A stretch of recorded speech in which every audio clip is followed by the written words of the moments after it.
que Deus te chamou para dar fruto. E você pode dar fruto. Você vai dar fruto. Ele chamou você para estar na presença dele, limpo e sem mácula.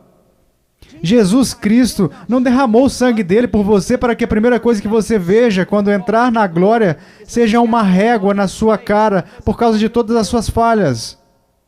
Aqueles que dizem conhecer a Cristo e não dão fruto, não são convertidos. Eu não estou falando deles, eu estou falando para você. Qualquer voz que debaixo de qualquer circunstância te faz e te afasta de Jesus Cristo é a voz do engano. Você foi tragado e está sendo assolado pelo pecado mais uma vez? Não permaneça aí. Deixe que isso te conduza até Cristo. Porque você foi comprado por um preço a fim de produzir fruto. Ora, eu digo dar fruto ao invés de dizer faça grandes coisas. Fazer grandes coisas se tornou um clichê no evangelismo ocidental. Significa fazer todo tipo de coisa não bíblica, na maioria das vezes. Provavelmente Deus não te chamou para fazer grandes coisas, da forma como o mundo vê isso. Ou chamado você, sim, para fazer grandes coisas de forma como muitos evangélicos veriam isso hoje em dia. Deus te chamou para dar fruto, para que quando Ele se aproxime da sua árvore, haja uma bela fragrância. E isso agrada a Ele. Isso realmente é tudo com que você está preocupado, não é? Agradar a Ele. E se você está agradando a Ele, do que mais você precisa? Se Ele ama o fruto na sua árvore, deixe qualquer outra pessoa levantar o seu nariz e se afastar de você. Isso não deve diminuir a sua alegria. É para Ele. É para Ele.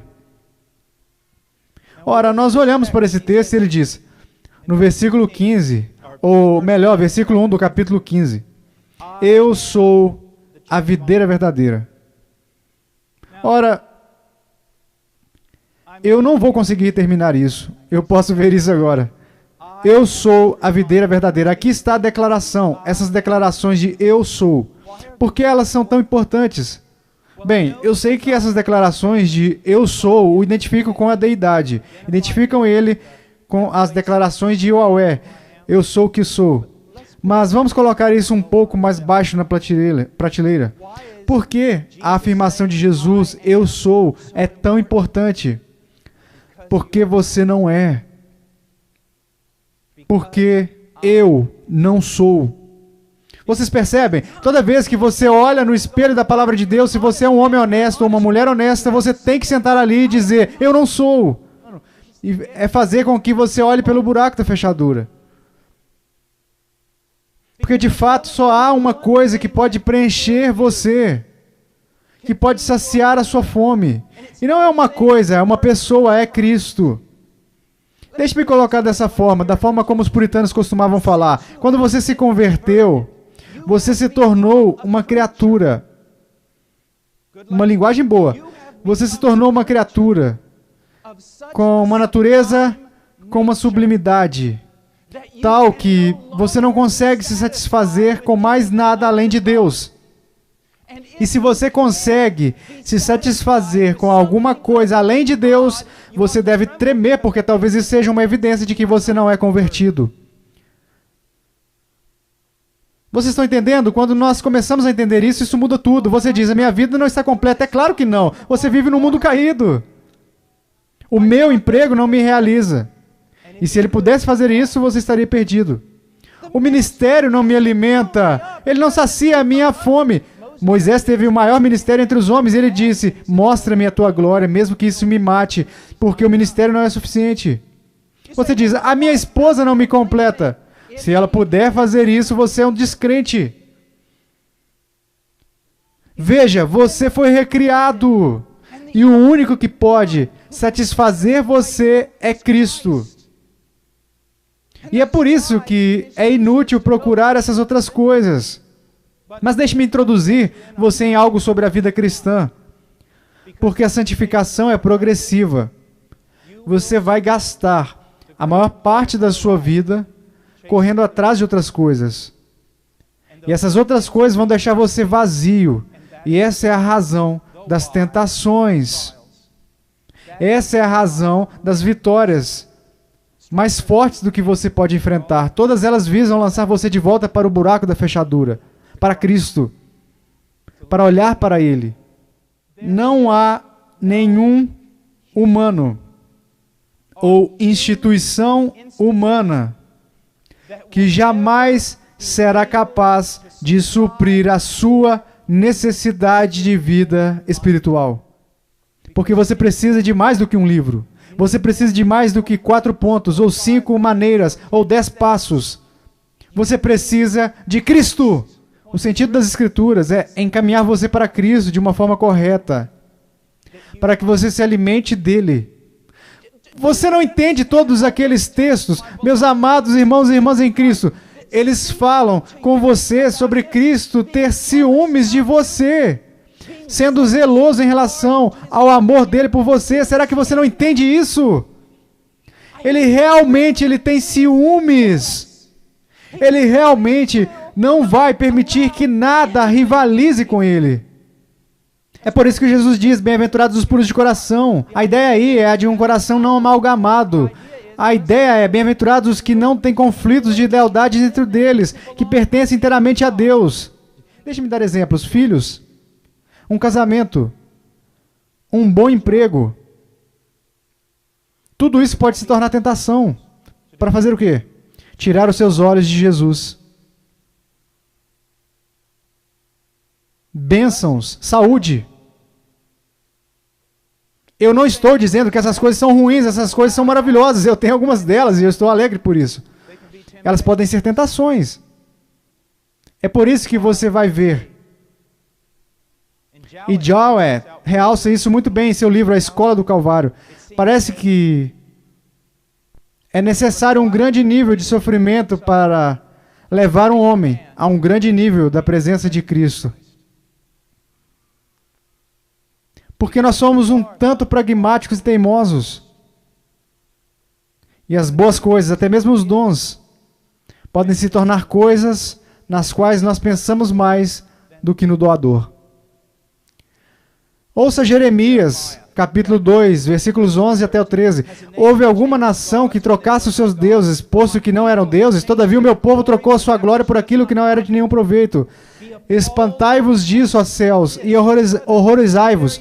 Ficai estupefatos, diz o Senhor, pois dos males que cometeu o meu povo, a mim me deixaram um manancial de águas vivas, e cavaram cisternas rotas, que não retêm as águas. Ora, embora isso apareça em Jeremias nessa forma exata, e somente aqui, nós sempre vemos essa tendência, não vemos? Nós a encontramos no jardim. Nós a encontramos até mesmo nos tratos de Deus com o Egito, mostrando o seu grande poder. Nós a vemos em Israel, nós a vemos no deserto, nós a vemos na terra de Canaã. Nós a vemos nos dias dos profetas, nós a vemos em nossas próprias vidas. Nós temos uma tendência de buscar outras coisas além de Deus. Mas eu quero te dizer algo. Você pode ter 99% de água limpa, mas você coloca uma gota de sujeira nela e isso vai matar você.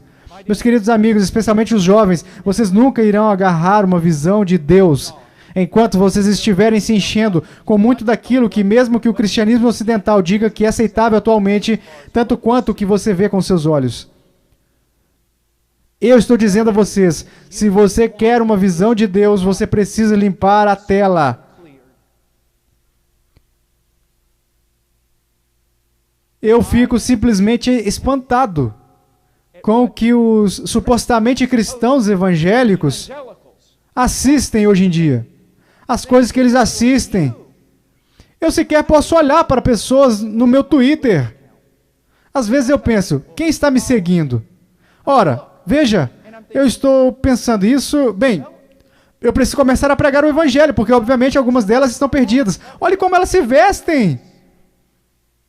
Vocês percebem? Nós precisamos ser um povo santo, de modo que nós possamos, de fato, conhecer a Ele.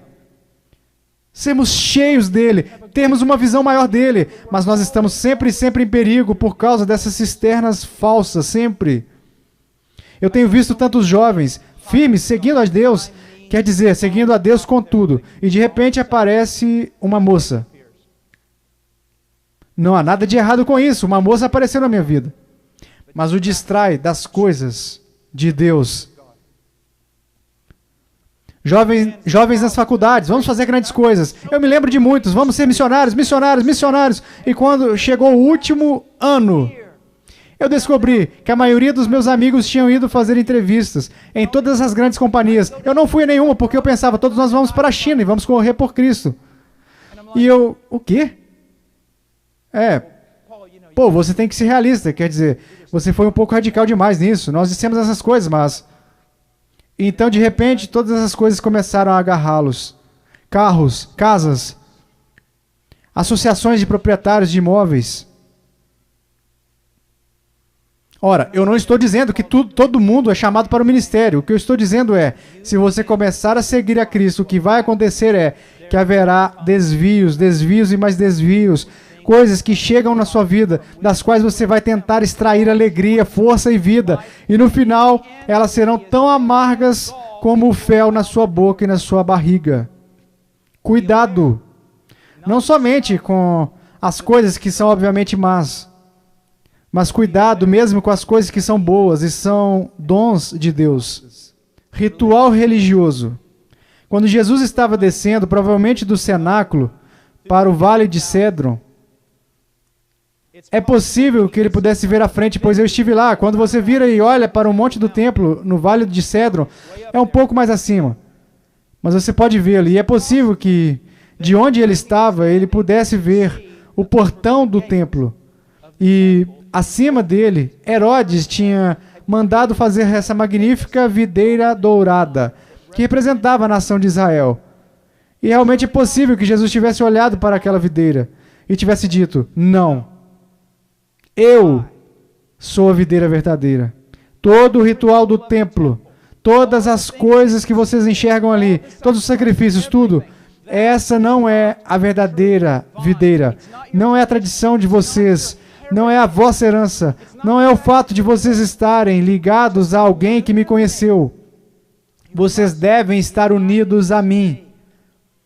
Não a um ritual, não com uma religião, não com uma tradição, não com uma herança. Vocês devem estar ligados a mim. É surpreendente, eu vou aos sites das igrejas na internet, eu clico num site, e o que mais me surpreende é que você vê todas essas pessoas lindas sorrindo para você. Ora, eu sei que Jesus disse, eles saberão que vocês são meus discípulos, através do vosso amor de uns pelos outros. Mas quando você olha para o site, existe algo muito preocupante em muitos desses sites. O que é? Você vê lindos rostos de lindas pessoas querendo te servir, te afirmar e atender às suas necessidades. E você tem que vasculhar o site inteiro para encontrar alguma coisa sobre Jesus.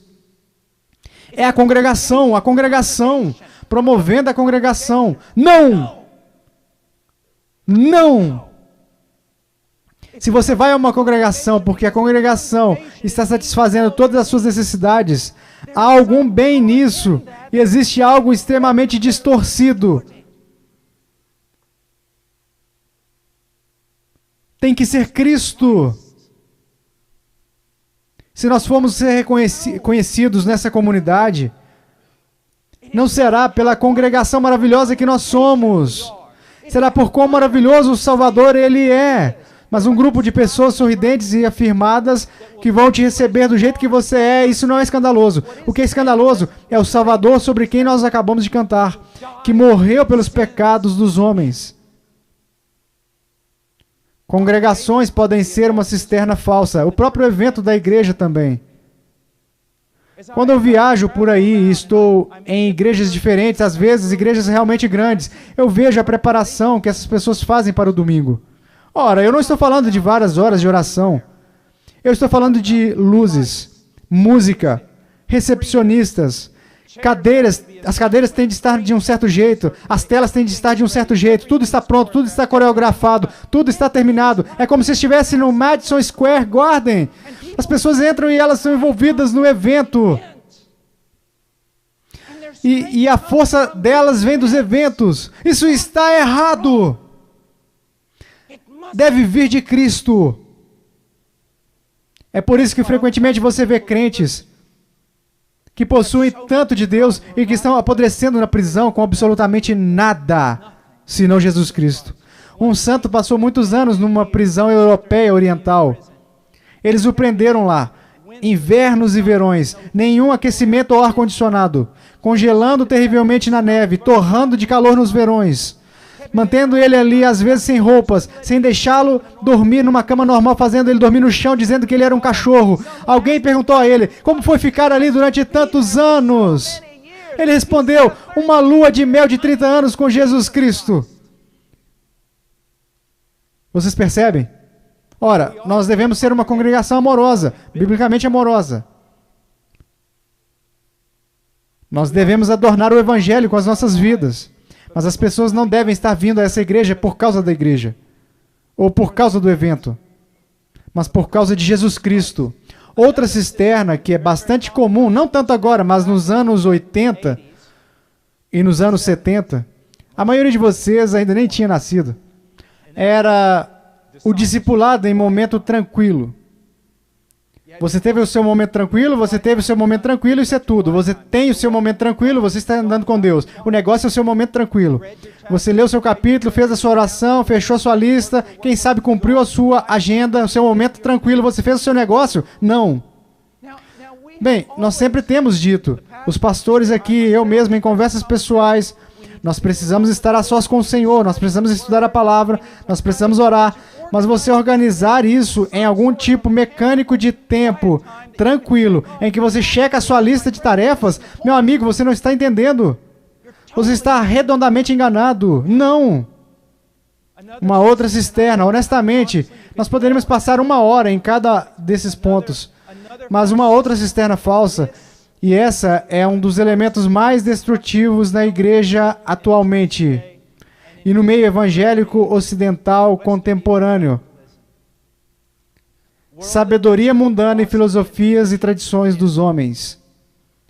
E você diz, irmão Paul, como isso se aplica? Bem, antes de tudo, muitas pessoas atualmente nunca ouviram o que nós chamamos de um princípio normativo ou regulador. E o que isso significa é simplesmente o que você pode fazer no culto eclesiástico. Ora, eu discordo das pessoas que tentam lutar insistentemente sobre esse assunto. Algumas pessoas arrancando o cabelo. Mas o mais importante em todo esse debate é simplesmente isso. Como é que a igreja deve ser? Será que nós podemos simplesmente fazer o que nós achamos que é certo aos nossos próprios olhos? Ou nós devemos seguir as prescrições das Escrituras? Adoração. Devemos fazer o que é mais atraente ao homem contemporâneo? Ou nós devemos atender às prescrições das Escrituras? Tudo o que diz respeito à igreja. Será que nós somos deixados à nossa própria sorte para fazer o que nós queremos?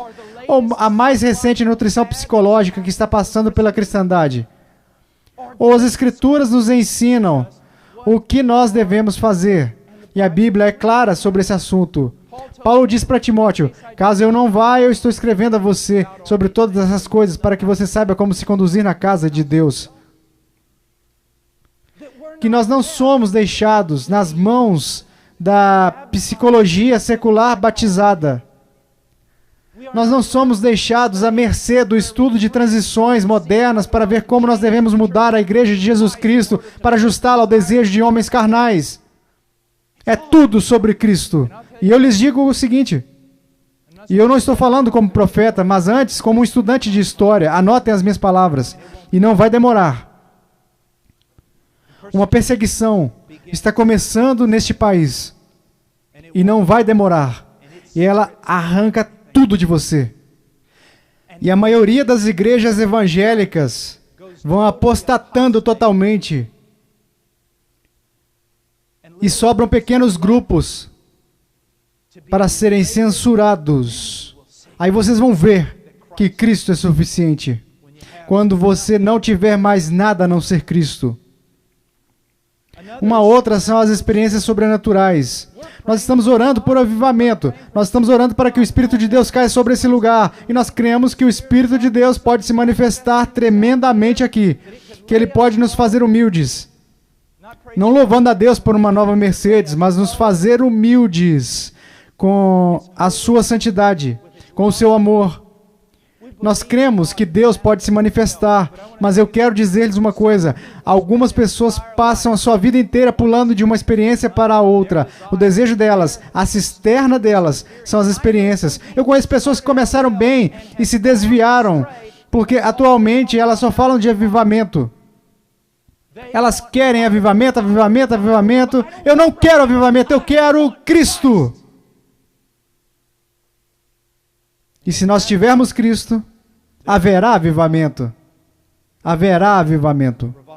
Uma outra, e eu quero que vocês me ouçam com muito cuidado, especialmente os que são pais dentre vocês, especialmente os que têm filhos. Há uma cisterna que é falsa, mortal, e que eu vejo crescendo, especialmente entre aqueles que ensinam seus filhos em casa. E é o seguinte, moralismo. E eu quero ler algo que eu escrevi aqui. Aqueles que se deleitam nas regras éticas e nos princípios das Escrituras, o cristianismo deles é primordialmente uma lista de porquê, sim e não. Eles reagem ao falecimento da cultura ocidental tentando reconstruir os seus fundamentos, os fundamentos dos pais antigos, através do ensino da ética. E frequentemente eles vão citar Deuteronômio 6. Ensinar essas coisas. Quando você sair de casa, quando você entrar em casa, quando você se sentar, quando você levantar. E eles deturpam completamente o sentido de Deuteronômio 6. O que eles deveriam estar ensinando? Ame o Senhor teu Deus com todo o seu coração, alma, entendimento e força. Vocês percebem? Princípios não são suficientes, nem mesmo os princípios bíblicos podem salvar a sua alma. Princípios bíblicos não podem transformar o seu homem interior. O que nós estamos falando aqui é sobre olhar para Cristo para ser salvo. E continuar a olhar para Cristo. E sim, estudar as Escrituras, estudar os princípios, aprender a sabedoria de Provérbios e todas essas coisas. Mas todas essas coisas apontam para o Mestre e para o verdadeiro transformador de homens. Pregadores poderosos ou alguma celebridade cristã. Eles estão em todo lugar. É verdade. Os carismáticos têm seus homens com paletós brancos que atiram as pessoas no chão. Os evangélicos têm os seus homens com seus prédios enormes, com grandes orçamentos e batismos. E os reformados têm os seus homens com cabeças realmente grandes e cheias de conhecimento. E o cara mais inteligente prega em todas as conferências.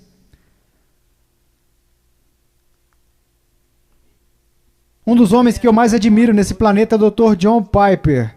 Eu o amo de coração. Eu respeito. Mas eu me encolho, eu sei que ele também iria se encolher. Não, ele não se encolheria, ele vomitaria. Quando eu ouço alguém dizer, cara, eu preciso ligar o meu CD player e eu preciso de um pouco de Piper, ou eu não vou estar fortalecido hoje. Arranjar um pouco de Piper? O que é o homem? Um nariz cheio de fôlego. Um nariz cheio de fôlego durante um tempo. É isso que todo homem é, segundo Isaías. Ora, com certeza nós, nos últimos 10 anos, Deus tem levantado professores bíblicos maravilhosos. Recentemente, tendo aqui homens que nós tivemos, Richard T. Owen, Robert e John Snyder, pessoas que andaram com Deus durante tantos anos. Isso é maravilhoso. Meu querido amigo, eles devem conduzir vocês a Cristo. Eles devem conduzir a vocês a Cristo. Uma vez um jovem me disse, irmão Paul, eu quero dominar as Escrituras. Eu disse, o quê? Ele disse, eu quero dominar as Escrituras. Eu disse, filho, eu quero que as Escrituras me dominem. Você nunca domina as Escrituras. Com essa sua cabeça, com esse seu coração, você vai dominar as Escrituras. Deixe o mestre dominar você. E só conhecimento, conhecimento, conhecimento, conhecimento, conhecimento. E o meu querido amigo, conhecimento é tão essencial. No cristianismo bíblico não existe divórcio entre a mente e o coração. Da forma como o meio evangélico moderno apresenta isso. Não, absolutamente não. Mas não é sobre o quanto você conhece. Ninguém pode te ajudar a não ser Cristo. Então Cristo se torna precioso para você.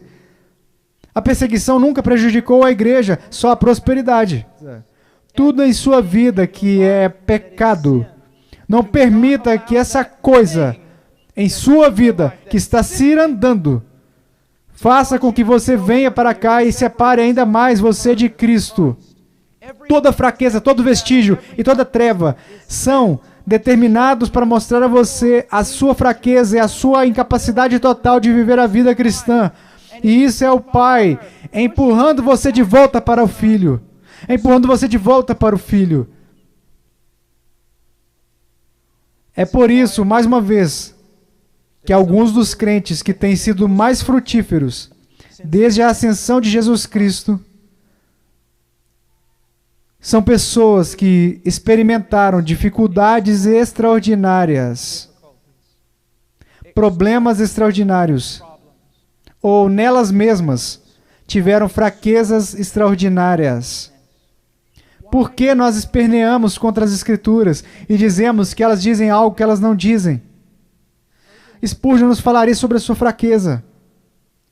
A sua fraqueza é um catalisador para empurrar você, para se agarrar a Cristo com mais força, de forma que você possa ser cheio.